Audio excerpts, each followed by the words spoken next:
Welcome back to another LinuxGameCast Weekly, the show that covers the latest Linux gaming news, reviews, how-tos, and most importantly, whatever the hell else we come up with.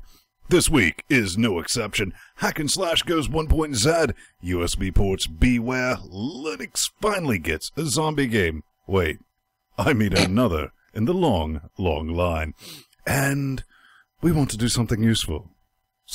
Seriously, stop laughing. Skullgirls for Linux is coming, or would be if their developers weren't in quite the sticky pickle. This is unacceptable, screams Puppy Games about reasonable sales figures. And gentlemen, we bring you Synergy. Counter-Strike Global Offensive flashes some Linux. It's about damn time, too. Dean Rocket Hall speaks of OpenGL. Can this maybe mean DayZ for Linux? And finally, the Humble teases the first Nope bundle. It's just a whole lot of Nope. And those fantastic voices were P-Man, the giggling death all the way from Portugal, followed by J-Man. He's brilliant. He's awesome. He has maps in his room and a bookshelf. I have way too many maps in my room, and they're for places that don't even exist, except when I'm on drugs. That's fantastic. And together with Chat Realm Dynamic, we form Cocaine Voltron. Now, before we get started, we'd like to see what's been going on in each other's life organs. Over here, nothing. Really boring week. Didn't get anything accomplished. And we were talking about that post-show before P-Man got back from having coffee at 2 o'clock in the other morning. J-Man? Yes, coffee with his girlfriend's friends. Air quotes. No, I too had a incredibly boring week. Nothing very eventful happened. Oh, aside from that whole crocoduck nonsense, where they actually found a crocoduck. So take that, Kirk Cameron. Well, for me, like Ven said, I did go out at some ungodly hour because some of Nori's friends called her up and like, we're headed to your house, you're coming out for coffee. Yeah, we had a bit more than coffee, but yeah. I actually spent the entire week playing Robocraft. That's surprisingly good. I like it. I surprisingly watched you, and I was like, shouldn't you be playing another game? We'll get to that later. But of course, we have to thank the people who throw stinky money in our faces, don't we, then? No, absolutely not. We should never do it. No, not even if some French fucker decides he wants to throw some cashes in our face. Some francs, as it were. Some francs. Some Deutschmarks. Les francs. So, yeah, I guess we do need to say some 35 wet steakies from Lutris. I think his name's like Strider, Strike, or something. He's got like 19 different names. He's French, so we don't really have to concern ourselves with details like his name or his identity or whether he's a human being or not. He's not. He doesn't have a soul. Actually, Lutris just had a new release. So because he gave us money, check that out. Lutris.com, was it? Something like that. .net. Lutris.net. So check that business out. That's right, ladies and gentlemen. If you check Linux. Clears, we'll promote your project. Yes. And we'll get to that later in this upcoming segment. But Ven, it looks like the horse is a bit starving. It hasn't been well fed. It looks like it's a bit underfunded. Well, that's too bad because Snappy might have. Oh wait, no.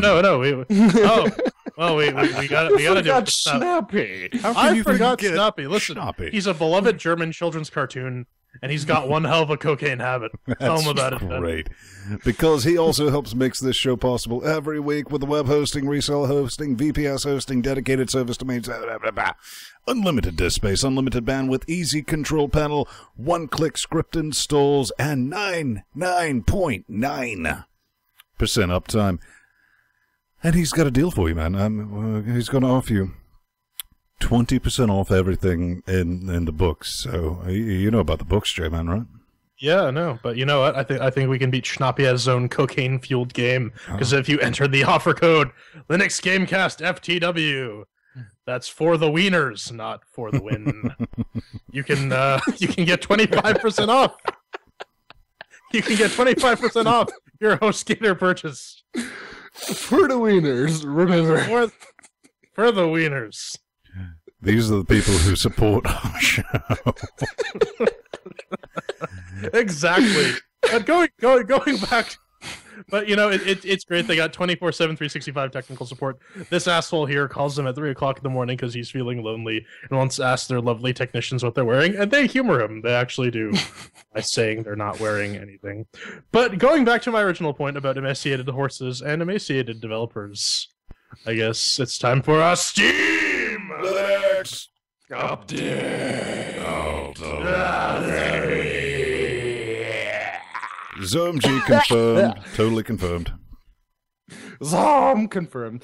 No, it's not actually confirmed yet, but it kind of spills the beans because the release notes for Counter-Strike Global Offensive on September 10th, 2014 have a very, very nice line, just the one, and it says, updated a large number of systems necessary for the Linux client.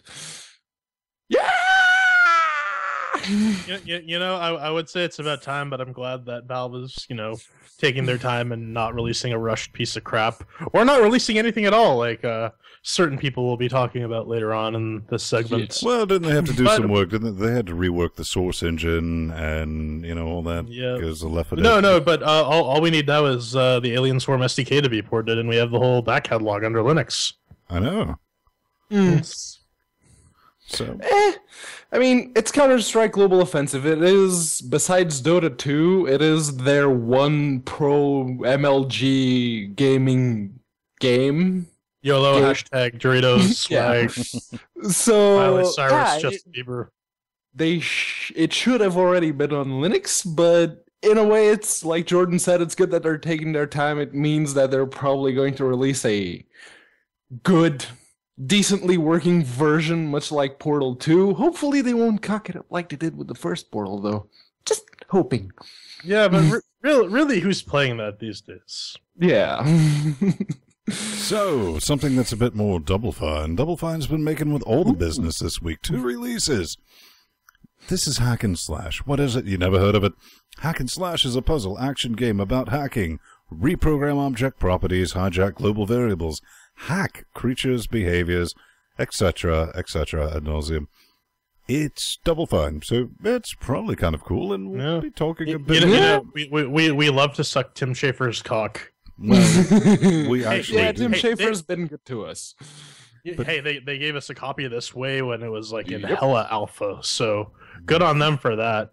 We're actually going to be reviewing it this week. Gonna throw some chairs at it. You can pick it up right now if you get on this business. It's in September 16th. It is 33% off. Normally 20 wet stinky caches, but elite 13.37. Full controller support. What do you need to run it? The Ubuntu 1204 LTS, all that business. 2 gigajoules of RAM and some NVIDIA graphics. Yeah, like I said, we'll explore that game a bit more in depth in our review segment, but it's worth mentioning. It's the same segment. But you guys, it's totally coming, guys. How many times have I heard that? Okay, so what the fuck is this? So this is Skullgirls. This is Skullgirls. We can't stop talking about it just because this is like watching a car accident between 2 quadriplegics actually driving cars. It's a comedy of errors. In very slow motion. It's hilarious. So as it turns out, Shake Soda, their volunteer who was working on their Linux and PlayStation 4 port actually, has decided for whatever reason, they're not publicly stating it, to go a separate way. And now there is no one working on the Linux port He for found Skullgirls. a paying job. Yep. So of course, cue the whole, whoa, they never said this in the Indiegogo. Yes, they did. Well, they didn't mean it that way. Well, they didn't tell anyone else that. Blah blah blah blah blah. This whole rigmarole happens in the forum threads. Yep. I mean, like really, if you go back, you can see the same conversation about 4 or 5 times in a single thread. It's kind of redonkulous. Now, the thing comes when one guy actually emails the devs asking for a refund, And one of the devs replies, Mike Z. He said, "Hey, this isn't actually about the refund. If you still want the refund, respond to the IGG mail and you can have it." And he said that it's been difficult to provide info for the port because the info often is the current volunteer hasn't had time to do very much since the last time you asked, or the current volunteer had to end their volunteer period and we're looking for someone else. Apparently, slavery is still very much alive and well. Here's some things I definitely want to get off. Slavery is indentured servitude. It's brilliant. This is just... All right, this was Indiegogo. Yeah. Now, everyone needs to know with Indiegogo and with Kickstarter, you're not promised anything. You're putting money out for a dream and a hope. They have no reason or... it's a promise. Chat realm? If you get it, or you don't. I don't know. So, that's going to be brilliant. But what I don't like is a lot of people apologizing in there. It's like, well, they don't have any money and it's their livelihood. I'm like, that's great. You know, these guys were my bros until I exchanged money for goods and services. Now they're a company. So, end of story. I mean, you give me my port, or, you know, maybe save yourself a bit of static and just go, oh, well, we're not going to release it, instead of doing this tap dance of like, we never promised it. Really? Yeah, you did, Brad. So yeah, you did. You even had a fucking Linux stretch goal for it, motherfuckers. No, I don't think it was a stretch goal. No, I didn't think it was a stretch goal. No, it was actually, if you go back to the Indiegogo page, it says you get a key for the PC/Linux release. That is literally all the information these guys provided, and we've gone over the story several times. But this is the latest update.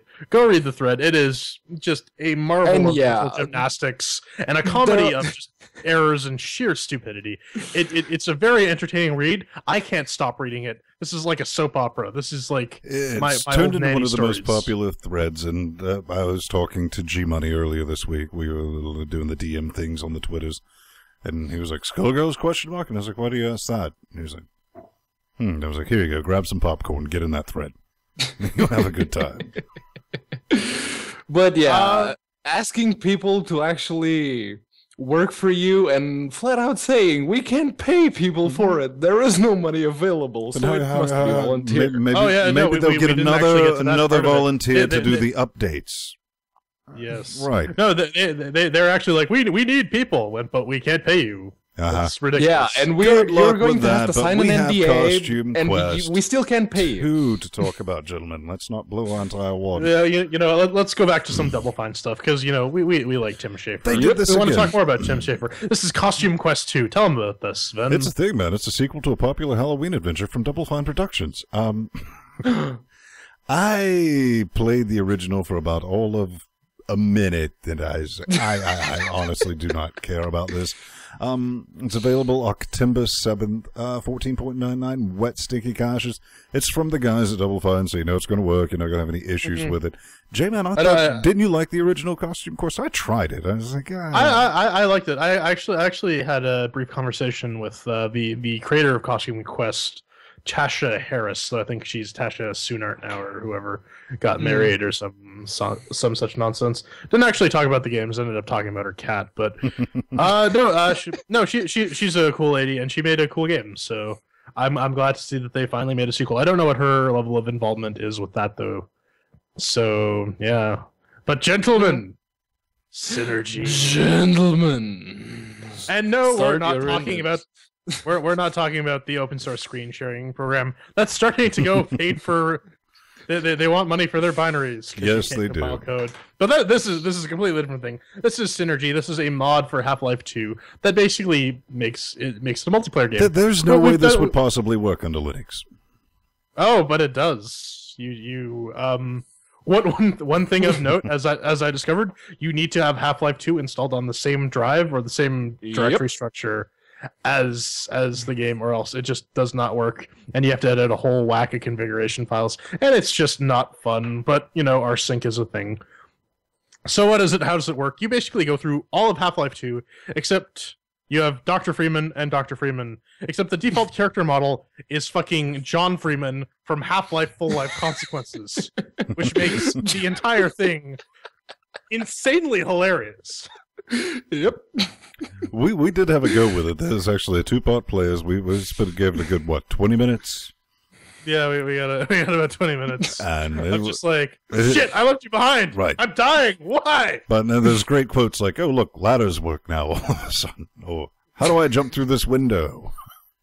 Like, No, you have to jump through this specific window. This specific, as I discovered after getting shot a bunch of times. Oh no, it's an open window with an invisible wall. But realistically, it plays about as well as like a 2-player Half-Life 2.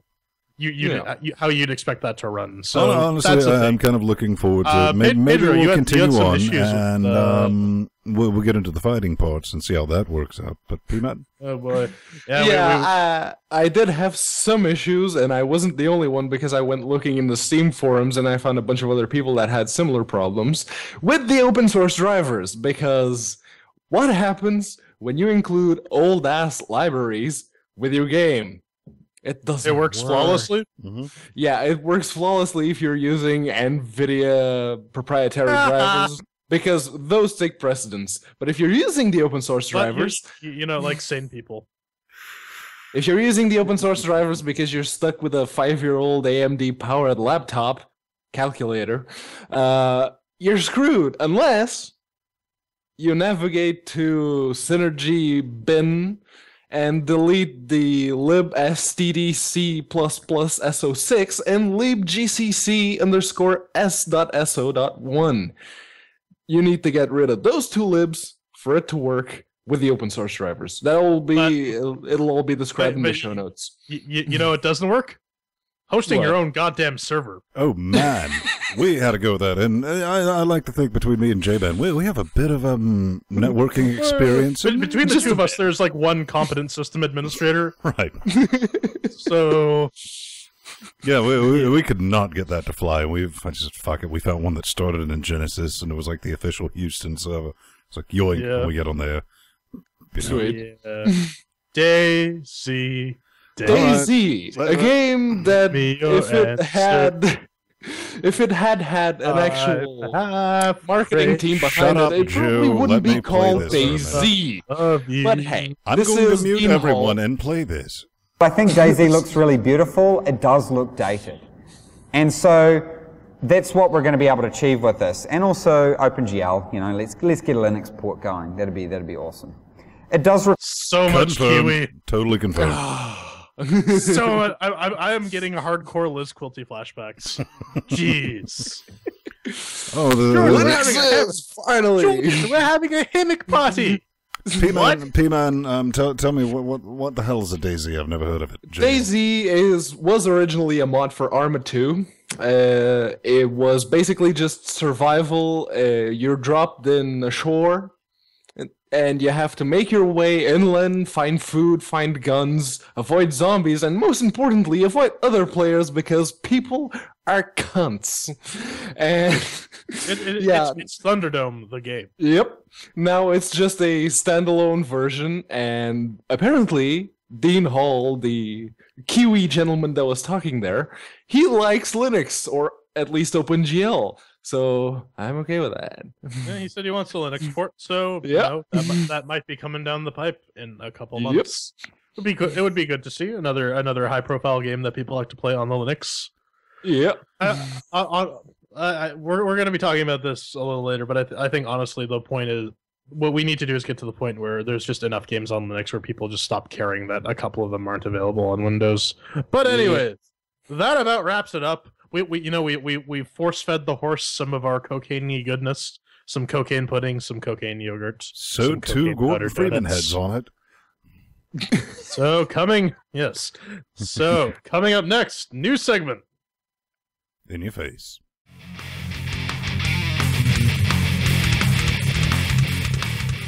Ladies and gentlemen, boys and girls, it's the news, and for the first time on LinuxGameCast, we have Microsoft-related news. Well, it's not the first time, but you get the picture. Jordan, tell us about it. Well, this is a little bit of interesting news that cropped up this week. Apparently, Microsoft was in talks to buy Mojang. You might know them as the company that makes Minecraft.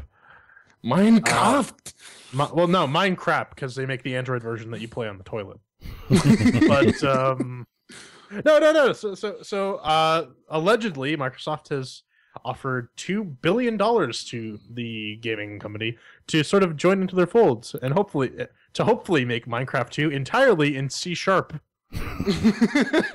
Yes, let's move from Java to Microsoft Java. To Microsoft Java. But I mean, to be fair, if Linux Gamecast would totally sell out if Ballmer came up to us and said, "Here's $2 billion fucking dollars. You belong to us now." We would totally be like, "Yes, we belong to you now." It would actually be brilliant and almost magical, considering Ballmer is no longer part of Microsoft. Yes. Whatever. That said, he made all that money from jumping around. Notch was definitely, and I think that some of the rumors that have been said, I mean, as soon as this deal goes through, because Notch loathes Microsoft, as he's going to be like, screw you guys. And according to what I read, I think it was the article on Ars Technica, they had a bit more information regarding the possible contract that Microsoft would like Mojang to sign, and a clause of that contract involves Notch parting ways with the company. So yeah. But let's be honest with ourselves, Notch hasn't really had anything to do with Minecraft for a long time. Yeah, he was working on 10 to the Sea, but then that didn't materialize. That got leaked, and someone else took that project over. Yeah, but hey, he did make Cliff Horse though. He did make Cliff Horse. But we're not talking about horses tonight. We're talking about cars. Futuristic. We already talked about horses, actually. Good-looking, amazing. Boots and cats kind of cars, because this is distance. I love this. Look at it, the grinder challenge. They have a new update with a bunch of new stuff. 3 new levels: the grinder, which is a challenge; the space skate, which is a stunt and reverse tag track; and refraction. Oh, I see. Tooting your own bagpipe there. Clever. Which is also a stunt and reverse tag track. They have some new features, a scroll bar to the level select, because everyone needed that. Added sounds to the virus shard impacts, and the ability to modify secondary controls in the controls menu. Which I can't ever say I needed that, but okay, maybe someone complains, so that's good. They tweaked a bunch of stuff, and holy moly, the bug fixes. Look at all of them. But yeah, they fixed some bugs with the multiplayer. They fixed the spawn in awkwardness of a late joining player if a different player has finished the race already, if you joined the race that was already in progress. It's complicated, but it's a good thing, so... All I want to say at the end of the day about this entire project, when it first launched, I was really saddened because we didn't have, support for our controller organs, and it was clearly click export the Unity game, and it was horrible performance, ran like ass, but now, this thing is completely brilliant. It's awesome. It's still a little, well, it's not bad now. It's like 16 quid now. Yeah, it is. I think you can actually get it for $15 on the Humble store, or their Humble widget on the refractstudios.com or survivethedistance.com, either one of those. You'll get it. Very happy to see those guys soldiering on. So, speaking of treating women like object. Oh wait, no, we're skipping. Are we skipping over chivalry? Oh no, that's right. Somehow that got noped out of the Yes. So speaking of treating women as objects, because that's what chivalry actually is. Chivalry, medieval warfare. The developers posted something on their Facebook page. It was a picture of a MacBook with a Tux Penguin next to it, and that seems yay. And they're doing a port for Chivalry, medieval warfare, to which I can say yes. What is it, J-Man? I've never played it, never heard of it. Very similar to Mountain Blade, actually. One of these like sort of. No, it's not so much Mountain Blade. It's more like, imagine Counter-Strike in the olden times with swords Yes. and crossbows and Ye olde Counter-Strike. yes, we're Counter-Strike in medieval ages. Well, I meant more in like the combat and how you go about more. Not The combat is very similar to Mount and Blade, but it's a bit more refined. And this Chivalry was also a mod, a source mod actually, that went its own way. It's a standalone game now, and it's awesome that they're bringing it to Linux because I very much enjoyed playing this game, and I want to play. I actually have a bunch of friends on Windows who are playing this game that I want to play with them. So that should whatever. I can't English. Maybe I should go to Space Portugal and you come to Canada. So this happened. Humble Bundle 12's a thing, but I don't see the exclamation pointy things. Yeah, no, it is a humble indie bundle. It is the 12th, and they've run out of games. Yeah, they've pretty much run out of games and run out of people willing to donate their games into these sort of bundles. Well, it's not donating anymore. They're full-on business. Yeah, it is a business. It's no way around it at this point. And they seem to be trying to stray further and further away from the pay-what-you-want model. They started with the pay over the average, get extra games. Yeah, that was cool. That incentivized people to actually pay more money. Now you have pay more than the average, get some extra games, pay 10 or more bucks and unlock Prison Architect, then pay 65 or more bucks to unlock a t-shirt and a bunch of other shit. It's a vinyl record and a 1.44 floppy, which I don't consider those floppies. We call them hard discs back in the day. They're diskettes. But I have to ask, aside from like me, Ven, and maybe some other random hipsters, who actually has a fucking turntable? I got a microphone. I moved recently. I have nothing. Which is the byproduct of moving. So you're paying $65 for more hipster bullshit. I mean, Ben, you said this in the show notes. It's a mix of shit you don't want versus shit you already own. This is mostly shit I already own. Mostly. The only game I don't actually own from the ones offered is Luftrausers. No, I lie. Prison Architect. I don't have Prison Architect, and I will not have Prison Architect because I don't like that game. Yeah, it's. I mean, I guess at the end of the day, take that shot. It's just we're basically giving a eulogy for Humble Bundle and what it used to be, and what it is now. I mean, it's just another faceless, soulless store that it's like, oh, next week the Humble Power Tools bundle. Yeah, they're trying to buy this DeWalt drill. Pay over the average to get the actual drill bits in a battery.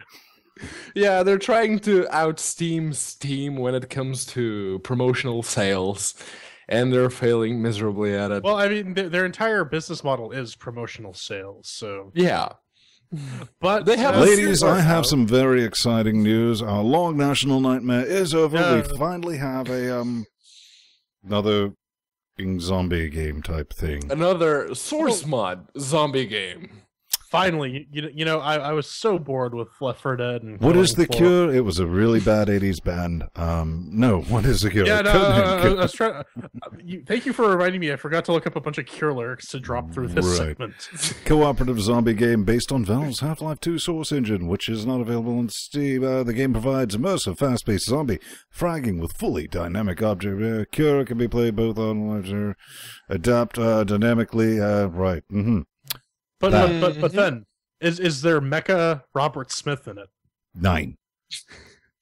So my heart is broken. I think this thing. No Mecha Streisand either. Yep, it clocks in it free, so you can download it, play it. I don't think you get to play it on the Steams. Maybe you got to hack it into the Steam. I don't know. I'm guessing it's like one of those you probably will have to dump it on the source mods folder. It may work. It may. I'm not giving any guarantees because I myself. Your mileage may vary. Indeed. So that's all we have to say about that. But you know, you can whine some more about that. Oh, let's whine some more. Tell me about Wine P, man. It's a new thing. Yes. It's this new development. It came out of the ashes. That was Eon and virtual programming. Yes, because apparently, according to virtual programming, EON is so much better than Wine, which is a lie.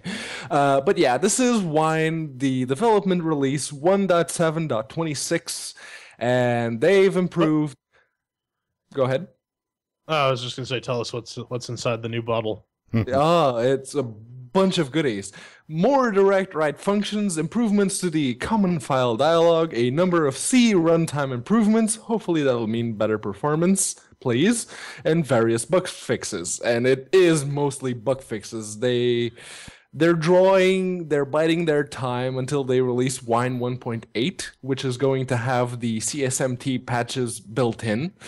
So Wine 1.8 will be the one that actually brings all the performance to the mainline Wine thing, not just the patched versions you use. So you can play your games on Linux more effectively than you can on Windows. Yep. I like how slowly but surely they're beating Microsoft at their own game. Well, I like that. Looking at this fix log, I mean, they're attacking very specific issues with games. They're like, all right, we're going to fix this, we're going to fix this, and I think that's the right way to go about it. Take the bugs down one at a time until Microsoft's like, oh, that's too compatible. DirectX 15. I don't think Microsoft's worried. I mean, they're moving to the cloud, so. Yeah, and you know what? There's always Sigwin on Wine. For those people. Well, that won't do. And Wine on Sigwin. Wine on Sigwin on Linux Wine on gamers! Exclamation point. Oh yeah, this just is unacceptable. So Puppy Games Twitter account, you might remember them from Attack of the Titans, I think it was. Yes. And Attack of the Titans, Ultratron, a bunch of these games. Yeah. They say, Linux gamers, to date we've only made $12,000 from Linux games in total for all time for all 4 of our Linux games. This will not do. Because, as a business, you like to go up to your customers and say, you're not giving us enough money. This is unacceptable. Ugh. Well, guys, considering your 4 games of various and overdone genres with hipster pixel goodness, I'm personally not surprised. And honestly, the last time you guys released the game was in March 2013. Someone actually going through some of the threads from like the fallout of this tweet. Someone actually did the math where it was like these guys had published their last game's revenue. Yep. And about $14,000 is about 1% of the total sales. Which, if you go to the Steam stats, basically implies that everyone on Steam for Linux bought your game. What are you complaining about? You literally cannot do math. This won't do. That won't do. When your game developers fail at some basic math and statistics, why are they programming in the first place? But seriously, don't go berate your customers telling them that they're not giving you enough money. That's just bad business. I'm looking at it, and here's what I'm thinking. I'm thinking thought process went through your head. We need to get that $12,000. That 12,000 quid, that 12,000 what stinky number down to 0. Z0 for the next release, because fuck all if I'm buying anything. At this point, because they're berating quite possibly one of the most cynical communities on the internet, it's which not is even cynical. the Linux gamers. They're too used to having their cock sucked. Not that there's anything wrong with that, mind you. But there's nothing wrong with it, but treating your customers Adrian, what the hell kind of noise was that? He was excited. Don't ask me to do it again because I don't know. Do it again. Don't ask me to do it again because I can't. Well, let's talk about something useful for a change, shall we? Speaking of puberty and failing thereof. All right, check this out. This is something useful. This comes from Strider, Strikor, Lutras. I don't know. I can't keep track of all this. That guy who gave us $35. Indeed. He Go to writes, lutras.net. Well, no, STL2 is pretty much the only lib out there managing. My goal is to make a small lib based on code that handles full screen, which could be easily incorporated. X11, SDL 1.2, the API should remain simple. So, Ryochan gets in there, he's like, oh, this, he sends him a link over to SDL Hack, and he's like, yeah, so have a look at this. Did anybody completely run this through their brain organ? What is exactly this is trying to do? It angers and confuses me. From what I understand, what Strider is trying to accomplish, and he's very free to correct me because he is in chat realm right now. But he's basically trying to accomplish like a very simple library that you can just use for porting your games, for handling just the full screen window stuff. And specifically full screen handling, because a lot of games don't really handle it all that well. So here's this little one-shot library thing you can use, blah, blah, blah. That is my understanding of it. Strider, if you want to correct me, now is the time. If not, this is the truth forever and ever and ever. And by the way, Strider's totally a Nazi sympathizer, unless he corrects me in the next 5 minutes. Here's the thing. What he's trying to do is SDL 1.2 did not handle like multi-screen, dual head, whatever you want to call it, Zenorama, twin views, whatever. It didn't handle those particular setups very well. Namely, it did that thing that happens every now and again when a game comes up on Steam, when it tries to full screen into both your monitors and fails miserably, or sometimes shuts down one of your monitors and just works on one of them. So what he's trying to do is actually implement the SDL2 code that handles like full screen and window modes for games into SDL 1.2, because there are games that are not going to be ported to SDL2 because they're old and no one's playing them, and it makes me wonder why he's bothering. But okay, I mean, he's doing Lutris, so why not? He needs a pet project. But that is in chat realm. If any of you are interested, I'm sure you'd all want to talk to Strider. You can reach him at, I don't know his email address. Then fix that in post. Nope, just get into chat realm and do the posty things over here. You know, LinuxGameCast, hit the forums. You'll do it. And, nighttime is approaching. Nighttime is approaching. Randomly generated barbarians hate mages almost as much as they love gold. Whilst questing in the region, tales about a particularly rich necromancer abound. Many have sought to climb the necromancer's tower, and as many now guarded in undeath. Kill the necromancer, get the treasure. That's what they say when you actually start the game, and it's not easy, because much like Synergy, they include some really old-ass libraries with their game. Namely, specifically, libstd.c++.so.6. Yeah, that one. Whenever you see that library in the games folder, just delete it. Your life will be easier for it. But yeah, this is basically randomly generated Castlevania ripoff with that's muddier Castlevania. controls. I mean, this comes from tyrovc.com/barbarian banjo. Man, just checking our show notes where you can find everything Barbarian that we've talked about. NT, like Windows NT. I don't know. P-Man actually showed more caring than I did, because I tried to start it and it core dumped, and I was like, well, don't have to play that. Yep. Segfold core dump, and I'm like, okay, so why are you segfolding? Yeah, well, we have different mentalities. I was like, yes. I'm like, oh, there's a lib folder. Okay, let's go into the 64-bit one. libstd.c++. Okay, shift delete. Oh, look, it starts now. And it is... I don't know if this is open source. Is it worth playing? Does it work with a controller organ? I mean... Yeah, I tried with my PS2 DualShock controller thingy here, and it doesn't recognize it. Either whether I use the regular layout or I use Xbox DRV to emulate the Xbox 360 controller, it doesn't recognize it.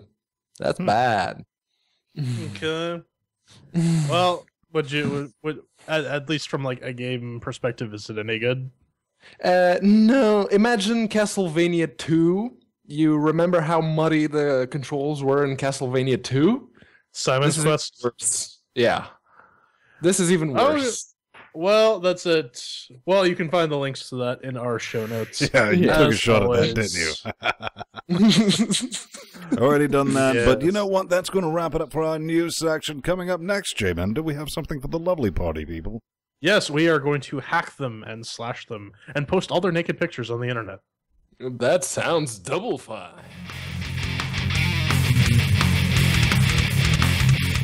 From our annual NAMBLA meeting to bring you this review for Hack and Slash. This is from Double Fine Productions. It uses a custom engine, and you can find that at hackandslashthegame.com. That's N as in... Well, let's not go there. You can pick this up... You can pick this up for $20, but until the 16th of September, you can get it for 33.333333333% off. It's elite At price. $13.99. Wet stinky euro, moon dollar, cash things. And what is it? Hack and Slash is a puzzle action game about hacking. Reprogram object properties, hijack global variables, hack creature behavior, and even rewrite the game's code. That was a burp. The only way to win is to not play by the rules. So, of course, with every game that crosses our path, we give it the Chairquisition. 1 chair means that it's shit. 2 chairs means that it's meh. 3 chairs means it's pretty good. And 4 chairs means that it's pretty fucking tits. And, of course, we have our categories. Oh, Doom, Makes with the Working, Shiny Sounds, Controls, and Fun. So, we should bring this up that Double Fine did give us keys for this way long time ago in eons past in the future. So now that that's out of the way, then did the game make with the working? How does it make with the working? Well, the first thing you always want to think, this is a Double Fine game. First started showing the love way back when we've since had the Cave, we've had the heavy metal, what's it called? Brutal Legends, Stacking, Legends. Brutal. Quest. With the stacking caution Psychonauts. quest. They've actually, I think they've Yeah. basically backported their entire library over to Linux. Psychonauts was made by G-Money, however. Well, ported anyway. But this is Double Fine. You know what you're going to get, and that's a whole lot of makes with the working. Period. And we tested this on over here in Vinland on an octo-core dual 770 running Ubuntu 1404 LTS, 64 bits of, hey, check this out. I'm going to give it the 4 chairs. Yeah, well, I mean, I didn't have any issues. Actually, that's not true. I did have some issues while playing the game. I got 2 spike crashes. But those seem to be isolated incidents, and it looked like there was other shit going on. I never really investigated it much further than that. But for the most part, 4 chairs. 4 chairs? On what? On this 670 Superclock 1090T AMD Fedora 20 powered 64-bit Do you actually have machine. like a sticky note with that written on it? Because every time I ask you that, you'll have to look down at it. I'm not looking. I'm looking down at it because I'm trying to recall what the hell I crammed in there once upon a time. Well, this is like a 4-year-old box now, actually. But anyways, 4 chairs. Pedro. Yeah. So over here on the calculator, which is running still a 370M i3 processor and an AMD 5650 HD Mobility Radeon with the open source drivers on Ubuntu 1204 LTS, 1404, 64-bit LTS. 1504, 1704, 1904, 1404. But yeah, it worked out of the 1404, box. Didn't really get any of the spite crashes, so 4 chairs.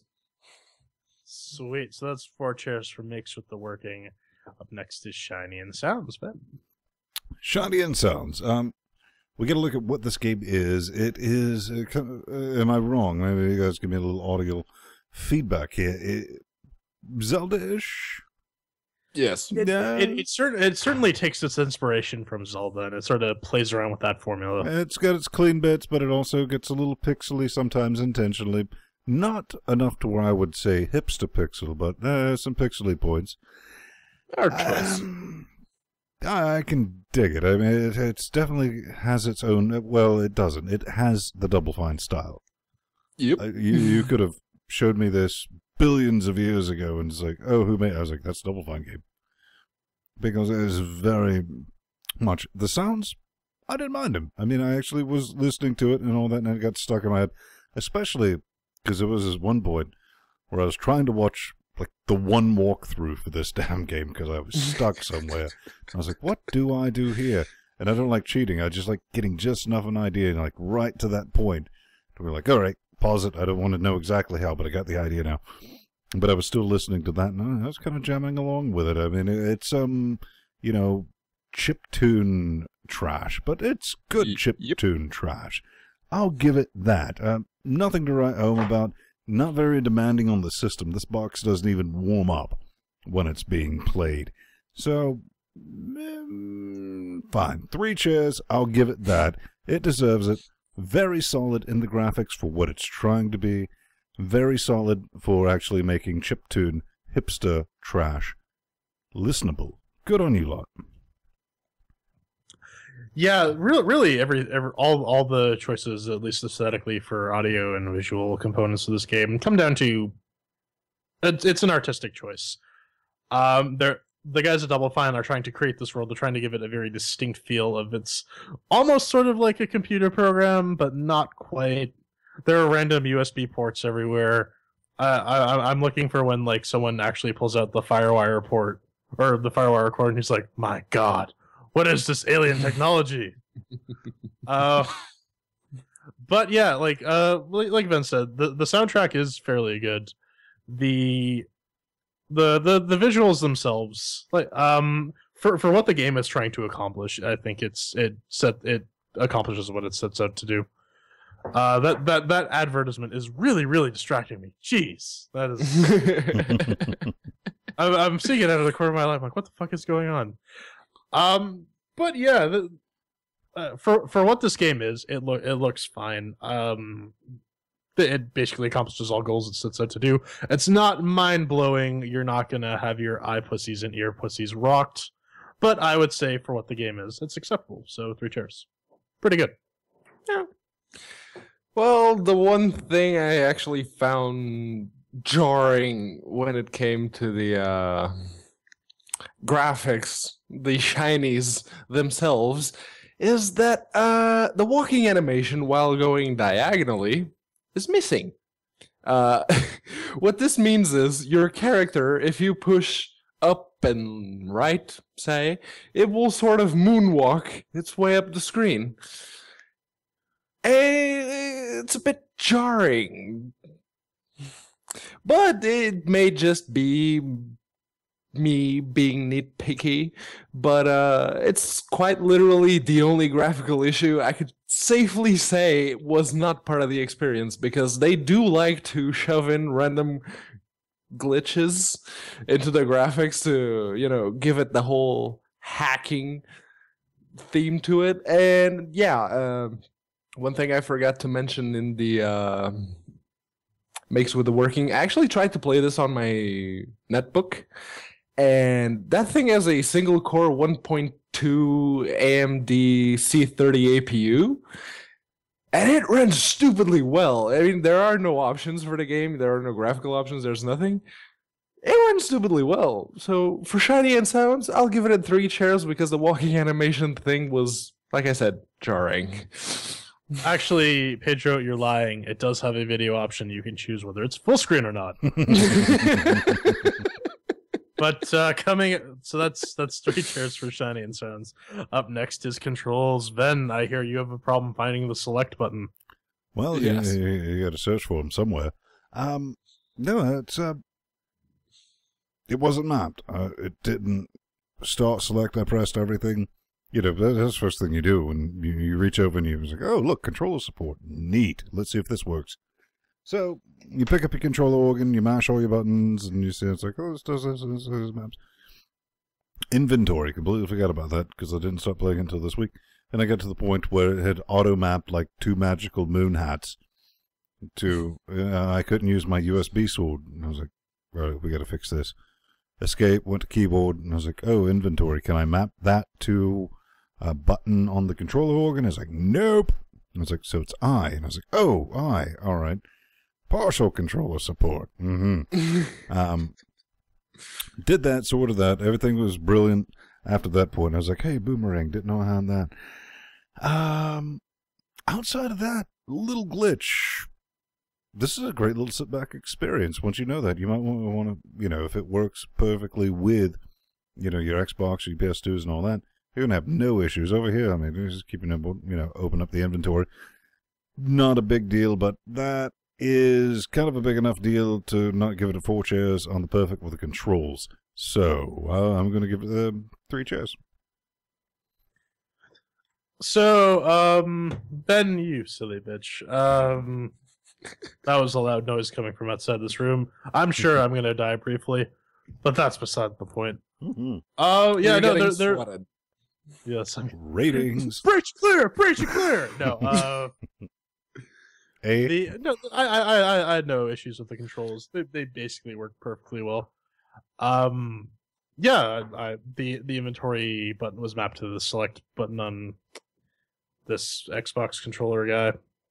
So this is more of a nitpick than anything. It's actually a limitation of the Xbox controller here. The D-pad sucks because if you're playing with a controller, you have to adjust values. You have to basically one at a time. And if your thumb shifts on the shitty D-pad on the Xbox controller, your entire thing, your cursor is just going to shift to the next item, and then it's going to be modifying that property, which you may not necessarily want to do. And it can be kind of a bitch when you have like the 3 menus open deep. Yeah, yeah, and you're like you're dodging things and you're trying to hack things while you're in the middle of a fight. But that's not really an issue with the game. That's more of an issue with the construction of the Xbox controller. So I'm going to give it 4 cheers. Yep. For me, I didn't even need to use the Xbox DRV thing to emulate the Xbox 360 controller because it's double fine.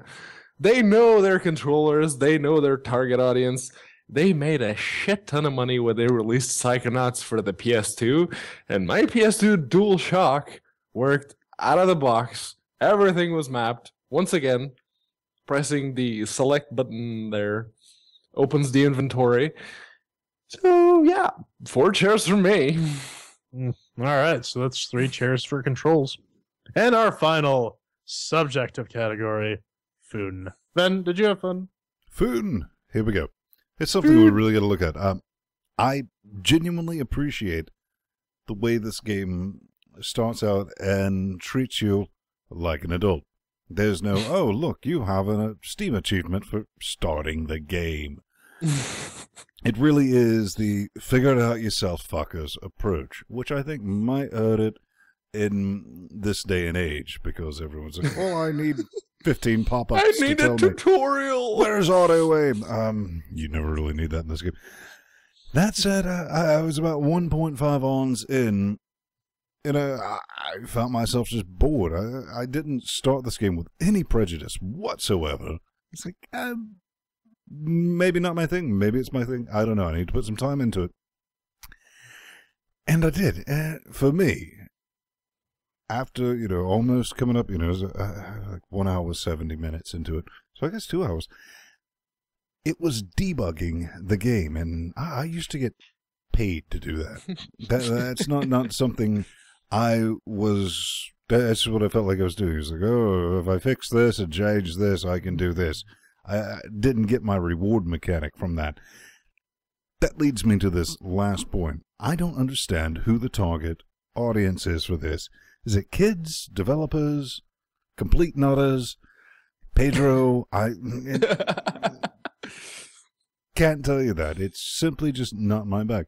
It's hack and slash, but there's no hacking in the physical sense. You don't get to go destroy things. You plug into them and change the variables and nope them and make them drop some hearts. Interesting things with time mechanics, the hat with all that, and reprogramming it, and you can actually fuck the game up by doing that. It's brilliant. That's why I'm not going to give it 1 chair, but for me, for fun, I didn't hate it. I just felt like I was being tested. So I'm going to give it 2 chairs. You know what? I think the game has a very cool concept. It's a unique take on the adventure game.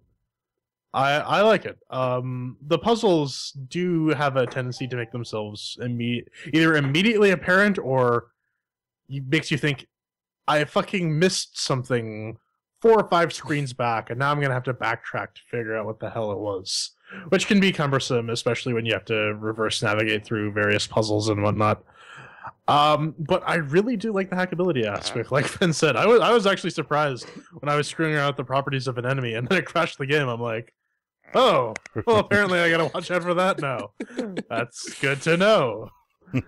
I also like the fact that the game is basically a series of Lua scripts that you can actually change outside of the game. If I were so inclined, I could start fucking around with game properties and That's completely moddable. Yeah, it's completely moddable. It's nice that they expect you to do that. And like Vince said, I like the whole OG Legend of Zelda vibe where it sort of just drops you into it and says, "Here's your fucking thing. Have at. You figure the rest out." Yeah, so I like this game. I like the hackability aspect. I like the concept. I think all in all, it's not a perfect game, but it's pretty fun. I would give it 3 chairs. Mm-hmm. Well, like you guys said, the puzzles aren't exactly hard. You made that noise again.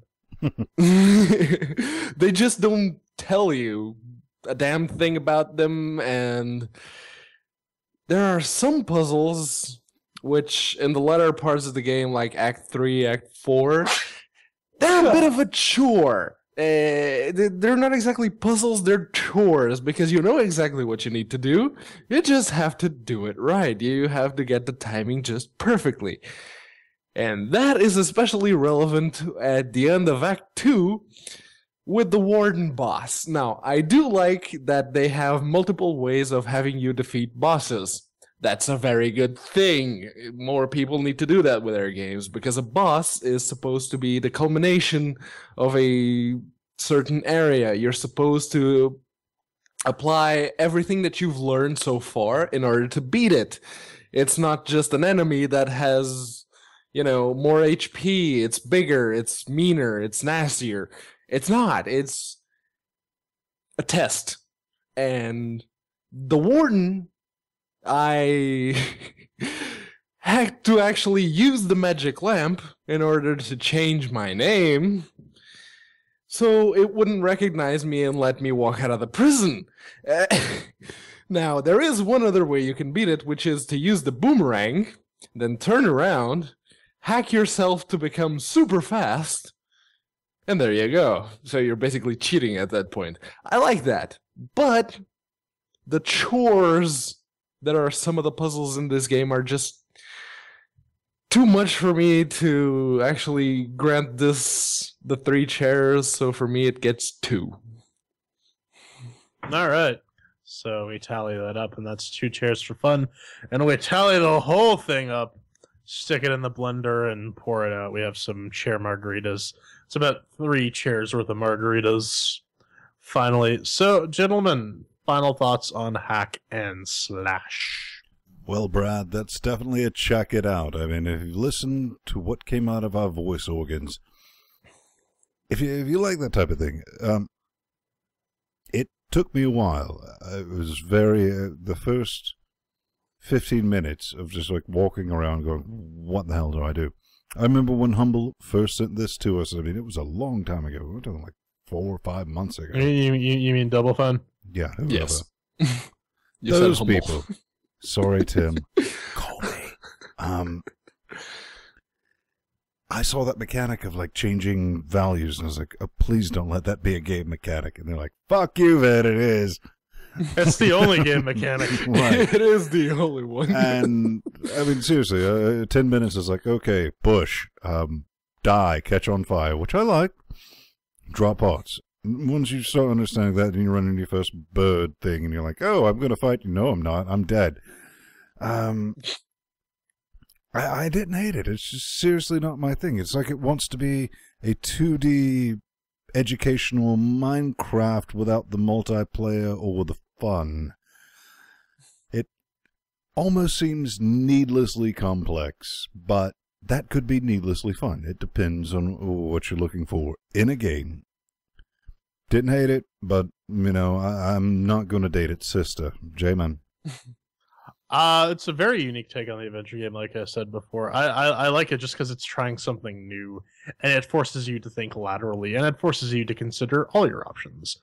Yeah. I had fun playing this game. I would recommend it. While $15 is a bit steep, but I would say now that it's on sale for $13, if you want to try something different, pick it up for sure. You might like it, you might hate it, but you won't feel like you wasted the money because it's certainly something different than what you're used to playing. Yeah. It is, well, if you like Metroidvania, Zelda, those kinds of games, you're gonna love this one. I'm not kidding. This is basically Zelda with variables. You set variables, you change scripts, you change the way things behave, and lo and behold, you beat the game. Now, for me, it's not particularly fun because, like I said, the puzzles were more of a chore than an exercise in, trying to figure out what the puzzle itself needs.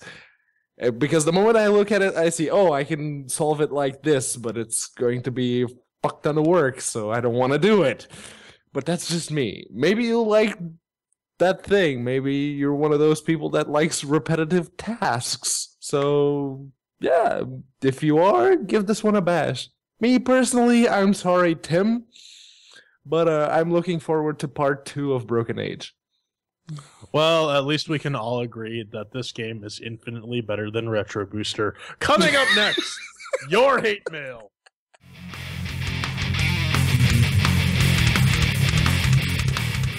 Like the show? Check us out at LinuxGameCast.com. Click on the podcast button for RSS feeds, our wall of shame, and donato buttons. There's also an Amazon affiliate link, because making this shit is hella expensive, yo. Speaking of which, if you like kicking us somewhat stinky, a recurring donation gets you a producer's credit at the end of the show, and a one-time donation gets you into the super ultra mega chocolatey fudge Linux Gaming Super Squad. Broke as shit. Can't steal your parents' credit cards?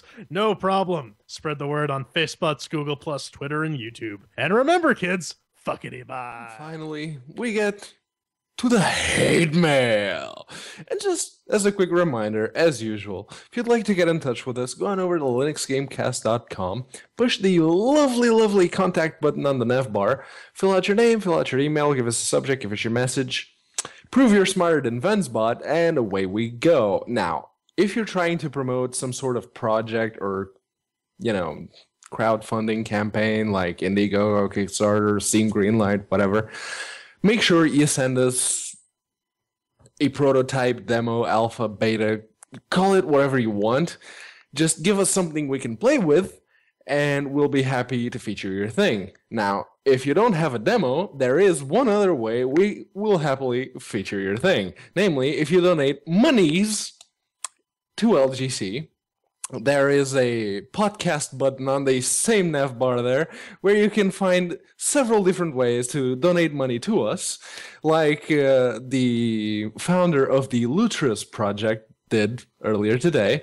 And thank you very much. Just released their 0.035 release because precisely, yes, this guy in chat realm will not shut up. So there you go. Once again, Lutris.net. Striker and chat realm, thank you very much. Coming up first from Brock York, why I play games on Linux. He writes, so I'm replying to requests in the last episode to send in hate mail about why I game on Linux. As a student programmer, it's easier and better to learn to program in. Not only that, but it has been my desktop OS for nearly 7 years. Noob. I gave up gaming so that I didn't have to reboot into Windows anymore. Noob. Windows. So I game on Linux because I love Linux, and now, thanks to almighty gaming, I can game on my favorite OS, giving me the best of both worlds. Seriously, Windows sounds like something that Strong Bad runs on his computer. But good to hear from you, Brock York. Yeah. Yeah, I find most of the why do you use Linux crowd, or most of the answers to that question tend to be because fuck Windows. Oh, because fuck Windows, and something we didn't really bring up when we were talking about Counter-Strike Go is there's that whole legion of, okay, soon as Counter-Strike Go comes out on Linux, I'm going to get rid of Windows. And I was like, yeah, you might want to go back and Liam all your post, because you're not. I mean, I think J-Man had the right way of saying... It's like quitting Windows is like quitting smoking. You really just have to go cold turkey and commit. Yep. That's A, how I quit smoking, and B, how I quit Windows. So,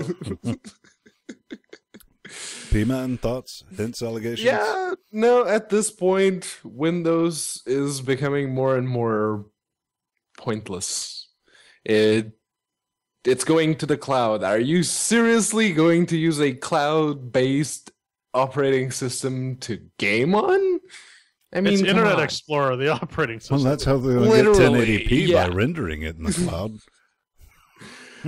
But no, I mean, at this point, there is very little reason to run Windows. I mean, that's exactly why I stopped using Windows. From the moment that Valve confirmed that, yes, Steam is coming to Linux, I'm like, okay, goodbye Windows partition. Poof. Yeah, I mean, honestly, I just found myself booting into it less and less and less until I realized, hey, I'm running out of space. Oh, I got that 120 gig Windows partition I'm not using. Oh, well. Yep. Don't you feel bad at just booting right into it? It is nice. It gives me a smug sense of self-superiority. But nobody wants to talk to us about tentacles, and he says... Tentacles? What's a science fiction novel got to do with softcore porn? Everything. It's a story. The appeal is reading. There's no sex in it. No, hang on. Before we say anything, this is in response to that game we covered. What was it, P-Man, last week? I can't remember its name, but yeah, it was the visual novel thing on visual Steam. novel that had the like the last picture was the girl in her bra and all that business.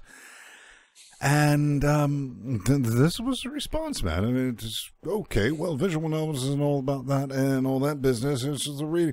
And I shit you not, author was nobody. That was the name. That tells me something right there. But seriously, at the end of the day, take that shot. That's like saying a furry convention is only about dressing up like animals and completely leaving out that smelly fucking bit. Because that's... Yeah, and the whole Lolita thing in a bra was just totally a coincidence. I will say the appeal of visual novels doesn't really make sense to me, because you can get shit like this that has like pictures and words, and there's a lot better. But you know what? Whatever floats your boat. Or you know, just type hentai into Google. But seriously, I don't think Lucifer is anything close to hentai. But there is a naked visual novels. What I'm saying is, I mean, what I've had put into my eye pussies thus far. Feel free to continue writing anonymously. Show me something that doesn't look like something's going to get shagged. Because we don't say that because we hate graphic novels. It's just the ones that we've seen. Looks like someone's going to get shagged. Yep. Well, I think that's enough of that. This next one comes from Truggleswick. He says, Thuds. You suggested last episode that you weren't getting enough hate mail. Just when I was thinking, why does Pedro have to breathe so much? Maybe it's the inferior microphone setup he has. Maybe he's too excited. Maybe it's the cocaine. Is there anything you can do about it, please? It's the only part of LGC that isn't pleasurable to my ear pussies. And you know, what's the Truggleswick? I have to agree with you. I find myself thinking far too often, why is Pedro breathing? You should probably Jordan, stop. It's because no other man has you thinking about him so much as I do. You know, it's true. I masturbate to the thought of flaying you open and playing around with your internal organs. It makes me hard. What can I say? Whatever floats your boat. But yeah. whatever tickles my pickle. I have actually noticed that myself. I am a mouth breather, like Jordan will be happy to point out. I am, and I'm very well aware of my breathing. I just can't help it, I guess. I mean, in all fairness, we didn't cheap out on that headset. That's not an yeah, no, it's not a cheapo headset in any way. No. But yeah, it really is Pedro's my breathing. Pedro's mouth is just too gaping wide, and he has to suck in all the white people air. What? And on that bombshell... That's brilliant. Cue the music. Because at the end of the day, you can always find us live somewhere between 9:30 and whenever we start this train wreck. Every Saturday night, Eastern Moon Time. It's brilliant. Don't watch it. It'll give you cancer. Send us some quid and all that business. You saw the ad earlier. We mean that. Amazon clicky things. That's brilliant. We love that as well. But I'm Vince Stone. You can find me cleverly disguised at Vince Stone or plus Vince Stone on the G+. I'm Jordan Svung. You can find me at The Burning Fool on Twitter, plus Jordan Svung on the Google+. And this mouth-breathing asshole is... I am Pedro Mateos. You can find me at Can I Count It For on Twitter, plus Pedro Mateos on the Google Pluses. What the hell? Are you Stevie from Malcolm in the... That's where I was going for it. Thank you. Thank you. I guess at the end of the night, all we gotta say is, hey, Nori, J-Man, he's available. No mouth breathing during the sexy talk. Lots of ear breathing, though. Right in the ear, motherfucker.